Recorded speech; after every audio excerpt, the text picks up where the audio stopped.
Hey guys, how's it going? Eu sou Dave Lee. I'm Dave Lee from Dave Lee's English, and today I'm going to do a video about the 12 verb tenses in English.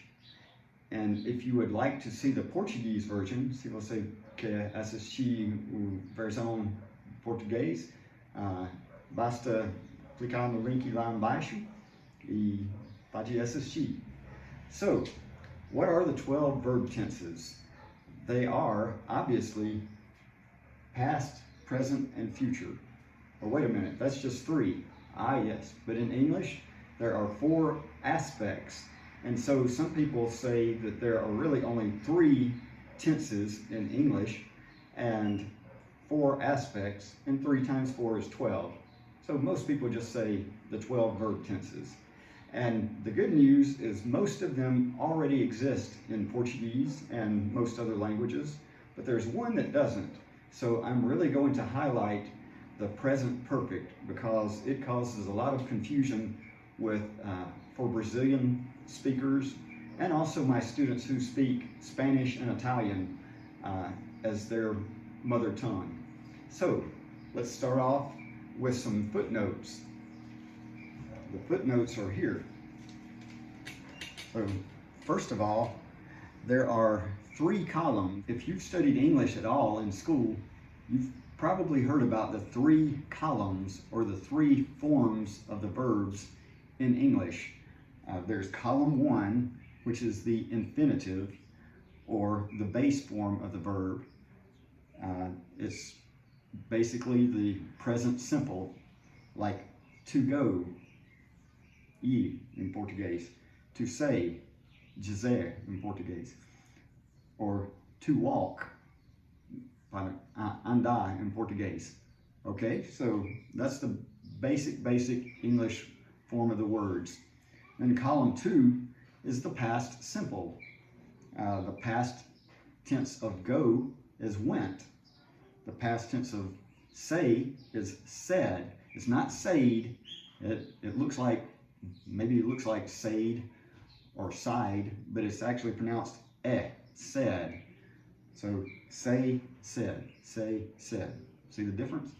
And then walk and walked.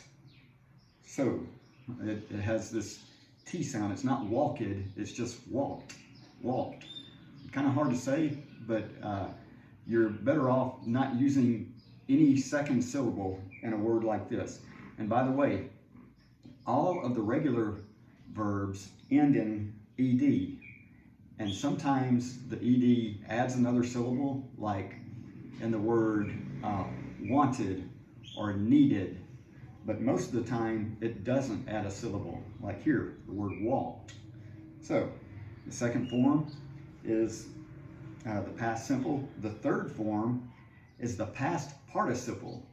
Past participle, what is this? Is there a difference? There can be. Like we have go, went, and the third column is gone. So the past participle of go is gone. The past participle of say is said. Hey, it's the same as the second column, right? That happens a lot. And especially here, the past participle of walk is walked. When the verb is a regular form, just your standard everyday verb, it always is the same as the second column. So the second and third columns are the same. So that makes your life a little easier. So those are the 3 columns.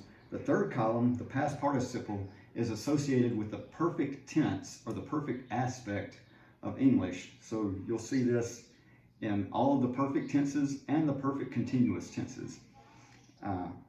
And then also, beyond that, we have the present participle, more commonly called the gerund, gerúndio in Portuguese, which is the ing form of the verb. In Portuguese, you would use ando, indo, ando at the end of a word as a suffix. In English, we use ing. And a lot of times, almost always, when native speakers speak, this G more or less disappears. So, for instance, we have going, saying, and walking. can barely hear the G, if at all, okay? And we use this with the continuous forms. So you have the continuous forms and the perfect continuous forms. Both of those we use the ing. And one more thing, technically in English, there is no future tense. What? There's only past and present. Because in Portuguese, a lot of times you can add a suffix to a word and turn it into a future tense. We don't have that in English. We use auxiliary verbs or helping verbs, and the most common is will, or in formal writing, you will see will a lot, talking about the future. And in everyday English, it's more common to hear going to or be going to before the verb. So like, for instance, you can say, tomorrow we will go. Today, day after tomorrow, I will say. Next week, I will walk. But you can also say, tomorrow I'm going to go, voi. Next week, I'm going to say. Next week, I'm going to walk. Next year, I'm going to walk. And if you want to be really informal, you can use gonna or be gonna. I'm gonna go, I'm gonna say, I'm gonna walk. And this is super common in everyday English. If you don't know these reductions, you're going to have a hard time understanding native speakers.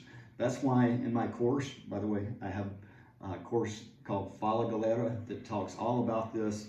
I'll leave a link in the description below. If you really want to learn how to speak English in 2022, I highly recommend this. It teaches you all the things you don't learn in school. So, enough of the footnotes for now. We'll come back to the present perfect at the end, okay? So what's next? Let's look at the tenses: past, present, and future. The simple is simple. It's called simple for a reason, right? I spoke English. The past simple usually has to do with just one event that happened in the past. Like, I spoke English. Yesterday, I spoke English. Can it refer to more than one event? It can. I can say, I spoke English every day when I lived in the United States. So it's not really just one event in that case. But usually, past simple just deals with one thing. Same with future simple. I will speak English. I will speak English during this video, during the rest of this video. Okay, just one event. It can be more than one event too, but it's usually just one. But here's the difference. Present simple, it can be just one event right now. Like, you can say, it's hot. That can't you? It's hot. That means right now, it's hot. But usually, the present simple is used for general truth, facts, opinions, routines. Like, Brazil is a big country. Is that true today, right now? Yes. But it was also true yesterday. It will be true tomorrow. Let's see, I like chocolate. Is that true right now? Yes. But it's also true in the past, be true in the future. Routine. I work out every day. I go to the gym every day. That's a routine. Yes, I go today, but I also went last week. I'll go next week. Makes sense? Okay, so pretty simple still. So let's go from the simple to the perfect. Here's where we run into some trouble. I had spoken English. Okay, that's not really a big deal. The main thing you need to remember with the perfect tenses is they connect two events at two different times. With the past perfect, you're connecting two different times in the past. Usually you will add more to the sentence. I had spoken English when you called. So I had spoken English happened here, when you called happened here, but they're both in the past. So it's past perfect. I had spoken English when you called. Let's go to the future. Back to the future. I will have spoken English that sounds a little strange by itself, but usually we add more to this sentence as well. I will have spoken English for 52 years by March of next year. So will have spoken English is one event, and by 52 years, by the end of March or something, that's another future event. So it connects. Same thing happens in Portuguese. But here's something that doesn't happen in Portuguese. This, I have spoken English. What's going on here? When people interpret this, translate it into Portuguese, they usually say, I spoke English. But that's past simple. What's the difference? We'll get into that later, because sometimes it is, the present perfect is translated as the past simple, but sometimes it's actually translated as the present simple in Portuguese. Don't worry about that yet. We'll get to that before the end, okay? And let's go to the continuous or progressive. By the way, I got continuous AKA. Have you ever heard of AKA? This is a pretty cool little acronym for also known as. Also known as. So the continuous aspect, also known as the progressive aspect. The past continuous is I was speaking English. I was speaking English.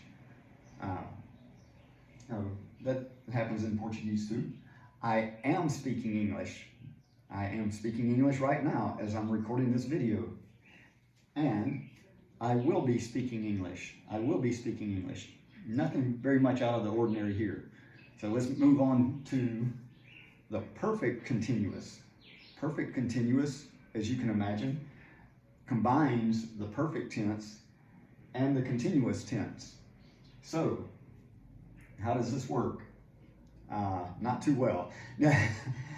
Matter of fact, most native speakers don't use these tenses very often, at least not the past perfect continuous and the future perfect continuous. That's why I put the letter R here. It means rare.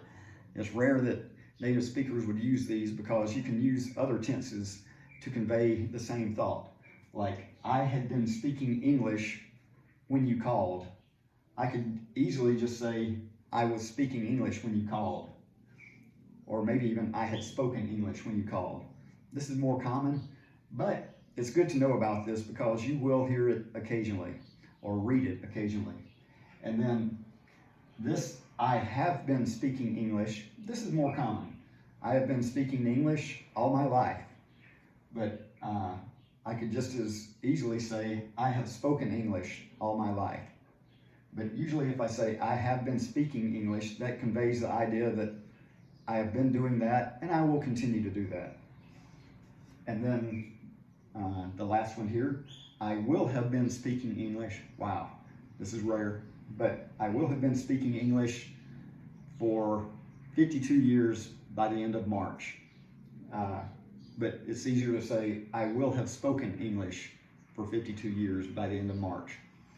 And so, again, this future perfect continuous and the past perfect continuous aren't super important. You don't have to use them, but it's good to know about them because you will hear them or read them occasionally. Okay, so let's get back to this seven-headed beast. We don't really say that in English, but bicho de sete cabeças. This monster is the present perfect. So what are some ways that we use, native speakers use the present perfect? Here's some examples, as well as some words that you can associate with the present perfect, okay? I have been to Rio. Let's stop right there. If you have done something just one time in your life, you can say, I have been, or I have done, I have eaten. Like, I have eaten sushi before. I have been to Rio. I have blah, blah, blah. Whatever, if you've done something at least one time in your life, you can say, I have blah, blah, blah. So, I have been to Rio, and you can tell the number of times you've done something as well. I have been to Rio, how many times? I have been to Rio 3 times. Okay, so gonna go back real quick to make a review. You notice the word have is always associated with the perfect tense. Like present perfect, you use have. The past perfect, you use had. And future, you also use have or has if it's the third person singular, he, she, or it. So I have, you have, we have, they have, but he, she, it has. He has spoken English. Okay, simple words, simple tenses don't use auxiliary verbs, except of course for will, for the future. Okay, now the continuous always has a form of to be. So the past continuous has was and ing. Present has am and ing. Future has will be and ing. Okay, and then the perfect continuous, which combines the perfect and the continuous, has both the word have, a form of the word have, and the word been. It's always the word been and the ing. So I had been speaking, the past perfect continuous. I have been speaking, the present perfect continuous, and the future perfect continuous is I will have been speaking. So, getting back to the present perfect, you can say, I have never been to Paris. So, I have been to Rio, but I have never been to Paris. And here you can say, add the word before. Just like you can say, I have been to Rio before, you can say, I have never been to Paris before. So this word never is often associated with the present perfect when using a negative form, a negative statement.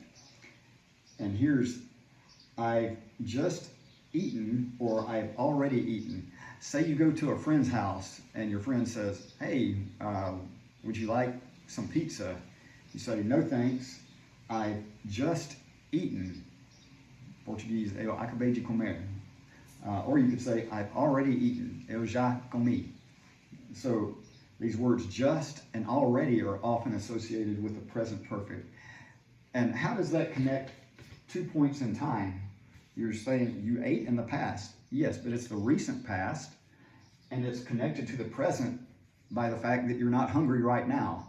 So when he asks you if you want something to eat, you're basically saying, I don't want anything to eat because I have eaten. I don't want anything to eat now because I have eaten in the recent past. So the present perfect is often used with the recent past instead of the past tense. If I just say, I ate, then that doesn't tell much. Usually with the present simple, I ate, we would say, I ate something a few minutes ago. You can specify the time with the past simple, but you don't specify a specific time with the present perfect. Okay, and I've lived in Brazil for 2.5 years. I've lived in Brazil for 2.5 years. And notice we don't say 2 years and a half, we say 2.5 years. So, and oh yeah, by the way, I have stopped using I have and started using I. Why? Because native speakers, we like to reduce things. Anytime we get a chance to reduce an auxiliary verb, we will. So I have becomes I've.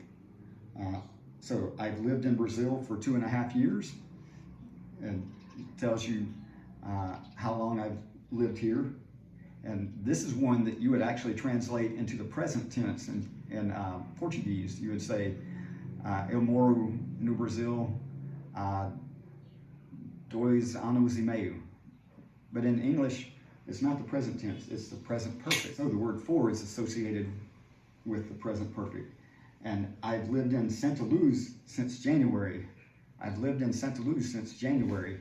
So the word since is associated with the present perfect. If you use a particular month, day, or whatever, you use since. If you talk about the length of time, you use for. What about questions? A lot of questions are in the present perfect. Have you ever been to Rio? Yes, I have been to Rio 3 times. Have you ever been to Paris? No, I have never been to Paris before. So have you ever is a good way to ask questions. And a lot of times the answer will be in the present simple. Have you ever been to Rio? Yes, I went to Rio last week, for example. And then negative statements. I have not been to Paris yet. So the words ever and yet are often associated. Yet in this case is ainda. I have not been to Paris yet. Or to contract the word have with not, you can say, I haven't ever been to Paris. I haven't ever been to Paris. And again, if you answer in a positive fashion, you can use the simple past. Yeah, I went to Rio last week. I went to Paris last year. Okay, so I hope that helps with the 12 verb tenses and especially the present perfect. If you have any questions, leave them in the comment section below. And don't forget, I have the course that will help get you from where you are to where you want to be in English fluency. It's a course called FALA GALERA, which focuses on pronunciation, intonation, reduction, linking, and what I call the quintessencia, the quintessence. And if you want to check that out, you can follow the link below and learn all about it. So until next time, thanks for watching, God bless you, and we'll see you next time.